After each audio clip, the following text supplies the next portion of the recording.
Men balanced on steel beams hundreds of meters above the street. No harness, no safety net, one misstep, and nothing would catch them. Before tower cranes could lift a prefabricated column into position in a matter of moments, every beam of a skyscraper was guided into place by hand, by men standing on the very steel they were bolting together.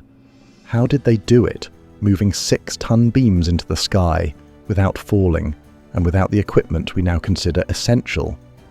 Between 1885 and 1931, New York transformed its skyline with hundreds of steel-framed high-rises, dozens of them exceeding 20 stories. The Empire State Building, finished in 1931, rose 1,250 feet in under 14 months of active construction. The tower crane as we know it did not exist. Mobile hydraulic lifts did not exist. Personal fall arrest systems were decades away. What existed was a system of derrick cranes bolted directly into the rising frame, hand signal communication between ground and sky, and an informal hierarchy of labor that moved steel faster than most modern construction crews can match today. But what made this possible? These towers were not built by machines. They were built by men, ironworkers who spent their days on open steel, hundreds of feet above the street. A significant number of them came from Kahanawake, Quebec, Mohawk ironworkers who had developed a reputation for working at height that no other labor force in North America could match. Their riveting gangs spoke their native languages on the job, while helping to build the structures that defined the New York City skyline throughout the 1920s and 1930s. One of them was John McCain, a connector. In 1929, at 23, he was sent to the Empire State Building site with one assignment: catch the bolts. A colleague called the heater would pull a rivet from a charcoal fire and throw it upward, 12, sometimes 20 meters through open air. McCain, crouched on a beam, caught it cleanly in a metal bucket, then passed it to the third man, who drove it home before the steel cooled. They were riveting together the steel frame construction of the skeleton. Column sections, 6 to 8 meters long and weighing up to 6 tons, were lifted by a ground-level steam derrick and set over anchor bolts cast weeks earlier into the foundation. Every column had to sit perfectly plumb, with intolerances that left no room for error, an error at the base compounded with every story above it. A column 12 stories up, even slightly off axis, would generate lateral forces the beam connections were not designed to absorb.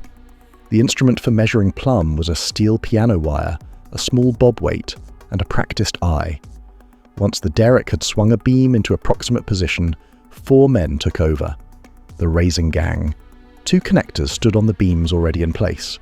As the new beam descended, swaying on its wire rope, they guided it manually onto the connection point, using spud wrenches to align the bolt holes. If a beam shifted in a gust, the connectors had fractions of a second to decide: hold position and absorb the swing, or step back. Stepping back meant stepping onto open air.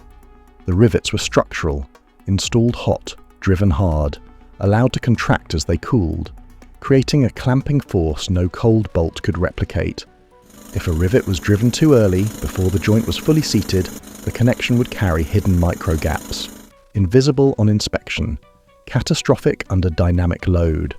Timing was everything, and timing was communicated in gestures. The heater pulls the rivet from the fire. It arcs upward, orange against grey sky. The catcher takes it clean. The bucker-up braces the head. The riveter drives it home. The joint is set.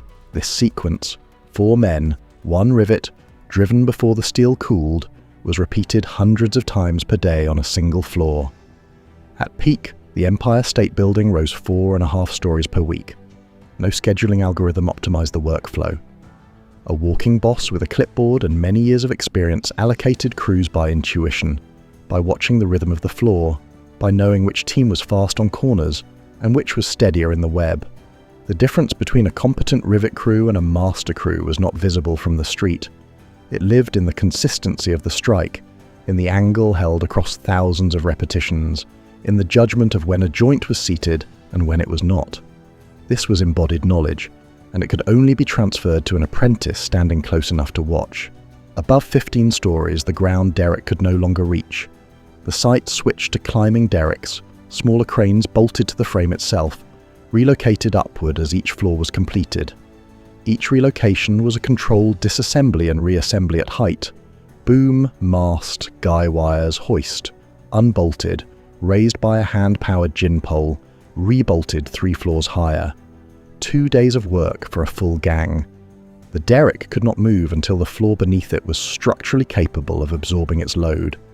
Calculating that threshold, without load path software, required an engineer who understood both the drawing and the actual steel being delivered. The two were not always identical. By the early 1950s, fewer than 60 active raising gangs operated in the entire United States. When tower cranes arrived, that entire labour architecture dissolved in under a decade. The men retired, the gangs disbanded, the apprenticeship chain broke. A skyscraper rising above Manhattan in 1930 was not primarily a functional statement, it was an argument. That a corporation could command hundreds of skilled ironworkers, in a market where they were scarce, was a declaration of institutional power more legible than any advertisement. The height was not only an engineering decision, it was a negotiation between ambition, structural physics, and the tolerance of a workforce that understood that their willingness to stand on open steel was itself the product being sold to the city below. By 1960, the American Institute of Steel Construction had formally standardized high-strength bolted connections as the structural equivalent of hot-driven rivets. Not because rivets had failed, but because the labour chain that produced riveters no longer existed at scale, and the tower crane had made the raising gang's logic redundant. By the mid-1960s, hot-driven rivets had largely disappeared from American construction sites. The transition happened quickly. The Mohawk ironworkers did not disappear. When the riveting gangs became obsolete, they adapted, moving to new cities, new projects, new methods. They helped build the World Trade Center, and in 2013, they placed the final steel at its replacement. So, back to the question of the beginning. How did they do it? Not with better equipment, not with safety systems that modern construction considers baseline. Those men, balancing on open beams, catching hot steel from the air, they did it with a precise, informal division of labour, embedded in a workforce that had developed an embodied understanding of steel under heat, load, and wind. The buildings they built are still standing. These systems shaped the world quietly.